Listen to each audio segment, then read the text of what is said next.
మీ ఏం IT AI job అయితే join next it challenge. Job తెచ్చుకోండి, 5 లక్షలు తీసుకోండి. రీసెంట్గా రజనీకాంత్ గారిని కలిశారు, అవునండి. ఆయన ట్రైలర్ చూపించారు, ఆయన ఫీడ్బ్యాక్ ఏంటి, ఆయన మీకు బెస్ట్ విషెస్ అందజేశారు. నాకు చాలా హ్యాపీగా ఉంది. కూలీకి ముందు కలిశానండి హైదరాబాద్కి వచ్చినప్పుడు.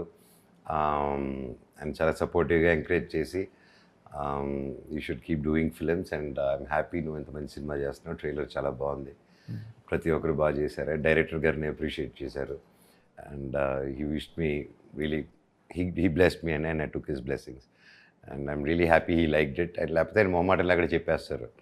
సో ఆబ్వియస్లీ ఆయన చెప్పకపోతే ప్రపంచంలో ఎవరు చెప్తారు. So yeah he did it and I'm really happy he liked it and ఆయన బ్లెస్సింగ్స్ ఉంటాయని ఎప్పుడూ ఉంటుంది. బట్ ఈ సినిమాకి ఇంకొంచెం ఎక్స్ట్రా ఉంటుందనేసి ఆశిస్తున్నానండి. చిన్నప్పటి నుంచి మంచి బాండింగ్ అనుకుంటాం మీకు రజనీకాంత్ గారికి, అంటే కలిసి ఇప్పుడు నాన్నగారికి ఫ్రెండ్ కలవటం, ఇప్పుడు సో కెరీర్ గురించి ఎప్పుడైనా మాట్లాడుతుంటారు సార్, సలహాలు ఇవ్వటం కానీ ఏమన్నా? యా అది ఉంటుంది కదండి. సో ఇప్పుడు ఫాదర్ ఫ్రెండ్స్ అంటే మన అందరి ఇళ్ళల్లో ఫాదర్ ఫ్రెండ్స్ మన అంకుల్స్ వచ్చి క్లాసులు పీకుతారు, అలాగే అవుతుంది. బట్ అంకుల్ది అలా ఉండదు, ఆ స్టైల్ ఉండదు. ఓకే, ఆయనది ఆ స్టైల్ ఉండదు. హీఈస్ లైక్ ప్రాక్టికల్గా ఆయన ఒక కథలాగా ఏదో ఒకటి చెప్పి సింపుల్ ఉంటారు. He బ్యాక్సెస్ up. సో హార్ష్గా ఉండదు ఆయనది. కాకపోతే వచ్చిందంటే మాత్రం దగ్గరికి ఎవరు వెళ్ళలేరు, ఓకే, ఆ ఫైర్ తట్టుకోలేరు ఎవరు. ఓకే. అంటే మీ సినిమాల్లో ఖచ్చితంగా మనోజ్ ఉన్నాడంటే ఏదో ఒక రిస్కీ షాట్స్ అవి ఖచ్చితంగా ఉంటాయి. సో మిరాయిలో అలాంటివి ఏమైనా చూడబోతున్నాం మనం? ఉన్నాయండి, చాలా ఉన్నాయి. అండ్ దానికి ఎఫర్ట్స్ ఏం చేసాం ఏంటనేది ఇంకా ఒక 1 or 2 daysలో ఏదో మేకింగ్ వదులుతున్నారు అనుకుంటాను. సో దాంట్లో మీకు తెలుస్తుంది what all work we did and what training event through అనేది. అంటే మీకు టఫెస్ట్గా ఛాలెంజింగ్ అనిపించిన సీన్స్ ఏమన్నా ఉన్నాయి సార్? ఇలాంటి ఒక యాక్షన్ సీన్స్ కానీ అలాంటివి ఏమన్నా దీంట్లో? ఆ క్లైమాక్స్ అప్పుడు నాకు ఫైనల్గా భైరవం ప్రెస్కి జనాల్లోకి వెళ్ళినప్పుడు హెవీగా లాగి నాకు ఇది స్లైట్ ఆల్మోస్ట్ డిస్లోకేట్ అవ్వలేదు, ఆల్మోస్ట్ అవ్వబోయింది ఓకే రిస్ట్. సో ఆ బ్యాండ్ పెయిన్ ఉన్నింది నాకు. సో అండ్ దాని ఇమీడియట్గా క్లైమాక్స్ ఫైట్ ఉన్నింది నాకు ఓకే ఆ రిలీజ్ వెంటనే. సో ఇంకా సగం తీసాము, అనదర్ సగం పాటు విచ్చి తీయాలి స్వర్డ్. అండ్ మొత్తం ఏంటి కత్తి తిప్పడంలోనే ఇంతే కత్తి తిప్పడం. ఈ రిస్ట్ నాకు వేసింది ఏంటి, కత్తి ఇలా కదలకుండా ఇలా ఉన్నింది. షార్ట్ అప్పుడు ఇది కత్తి తీసేటోడిని తిప్పేటోడిని. అది 2 వారాల్లో మానేది 2 నెలలకు వెళ్ళింది అనమాట. So that is one thing. And కత్తి కొంచెం పొజిషన్లో ఇలా పెట్టినప్పుడు కెమెరా యాంగిల్కి ఇలా ఉంటుంది, కరెక్ట్ పొజిషన్ ఉండాలి, ఆ లైట్ ఇలా పడాలి కరెక్ట్గా. ఆయన కార్తిక్ గారు అసలే వెరీ పర్టికులర్. సో అలా పెట్టి ఫస్ట్ టేక్ అలా ఉన్నాను, 2వ టేక్ అలా అన్నారు, 3వ టేక్ డింగ్ ఆయన సార్ చెయ్యి ఉనుకుతుంది సార్, చెయ్యి ఉనకట్లేదు సార్, ఉనికేది కత్తి అని చెప్పేటట్టు. సో ఈ రీమేజ్ ఎన్నిసార్లు పెట్టి. So that's one thing. But అందరికీ తగులుతుందండి, it is not a small thing. అందరికీ తేజకు కూడా బాగా తగిలింది అండ్ తేజ కూడా రిస్ట్ తగిలింది. ఓకే, ఇదే climax first part of the climax చేసేటప్పుడు తేజకి వన్ కేమ్ స్టిక్, నా కత్తి కూడా ఇద్దరు ఫోర్స్ కొట్టినప్పుడు ఇది వెంట్.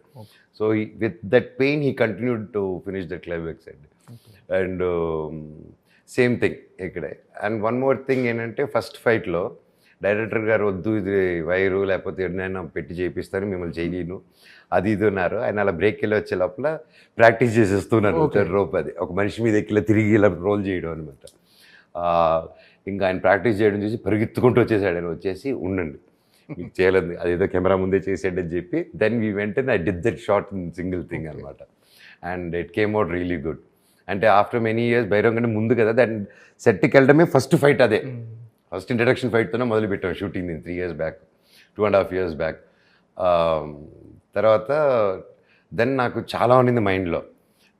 సరే ఐ వాజ్ యూఎఫ్సి ఇవన్నీ మిక్స్డ్ మార్షల్ ఆర్ట్స్ ఎప్పటికప్పుడు I was learning. But then mind అప్పుడులాగా స్టంట్స్ చేయగలుగుతామా, లైక్ చిన్న గ్యాప్ వచ్చింది, మళ్ళీ అది టైమింగ్ ఉందా, నాకు మనిషిని కదండి, నాకు ఆ ఫీలింగ్స్, నాకు ఆ చిన్న డౌట్స్ ఉన్నింది. ఫస్ట్ డే ఉన్నా కూడా సెకండ్ డేకి again I got my confidence. ఎప్పుడైతే 1-2 చేసేసానో ఓకే టైమింగ్ ఉంది, చాపకి ఈత వచ్చి ఇంకా అనుకుని ఒక దీంట్లో ఫస్ట్ 1-2 days వెళ్ళక ముందు మాత్రమే చాలా నర్వస్, చాలా క్వశ్చన్స్ నా మీద. కెన్ ఐ డూ ఇట్, నా వల్ల అవుతుందా, అదే టైమింగ్ ఉందా, అదే చేయగలుగుతానా అని. బట్ థ్యాంక్స్ టు డైరెక్టర్ గారు and the whole team, they took really good care of me and they gave me, నాకు ఆ కాన్ఫిడెన్స్ ఇచ్చింది వాళ్ళే and they complete credit goes to them only అండి. అంటే ఎలా సార్, అంటే డైరెక్టర్ కాంప్రమైజ్ అయ్యే వరకు చేస్తూనే ఉంటారా, లేకపోతే మీరు కూడా అంటే ఖచ్చితంగా మీ ఆ షాట్ బాగా వచ్చిందని వచ్చే వరకు మీరు చేస్తూనే ఉంటారా సార్? షాట్లు ఎలా ఉంటుంది మీ అంటే మాకు నచ్చినప్పుడు డైరెక్టర్ గారు ఇంకోటి అని చెప్పేసి వీళ్ళు definitely sir we want go one more and want try one more అని చెప్తాం. అండ్ సమ్ డైరెక్టర్గా ఇది బాగా వచ్చేసింది అన్న దొరికేసింది అంటారు. ఇంకొకసారి అన్నప్పుడు ఓకే చేయి అంటారు. దే వోంట్ స్టాప్, ఎందుకంటే దే ఆల్సో ఇంకేదైనా దొరకచ్చు. అండ్ మేము ఇంకోటి చేసిన తర్వాత then will make a decision, లేదు అదే బాగుందంటే ఓకే అదే వెళ్ళిపోదాం అండి. So like that. And mostly it's director గారే వెరీ ప్రిసైజ్. అండ్ నా ప్రతి మూమెంట్, ఐబ్రో, కళ్ళు చూపు దగ్గర నుంచి డైలాగ్ ఎక్కడ లేగాలి, ఎక్కడ దిగాలి, క్యాజువల్గా చెప్పాలా, పట్టి చెప్పాలా, ప్రతిదీ ప్రెసైజ్గా డైరెక్టర్ గారు. I become a fan. అంటే ఒక యాక్టర్గా ఒక మూడు, ఓకే దీన్ని ఇలా చేయాలని, నాలో ఒక యాక్టర్గా నాలో ఏం బెస్ట్ ఉందో అదే పెడుతుంటాను బయటికి. కొత్త ట్రై చేసేదానికి ఎనీ యాక్టర్కి ఉంటుంది అది.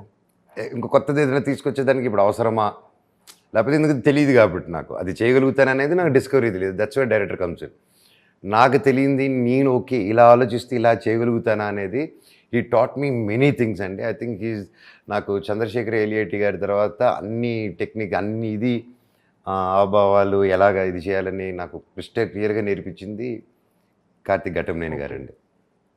ఓకే, అంటే మీకు తేజుకు ఈ సినిమాలో కొన్ని సర్ప్రైజింగ్ ఎలిమెంట్స్ ఉంటాయని చెప్పేసి అన్నది, అవును, అవి లీక్ చేయొచ్చు కదా. ఇంకంతే నాకు సర్ప్రైజ్ ఇస్తారు.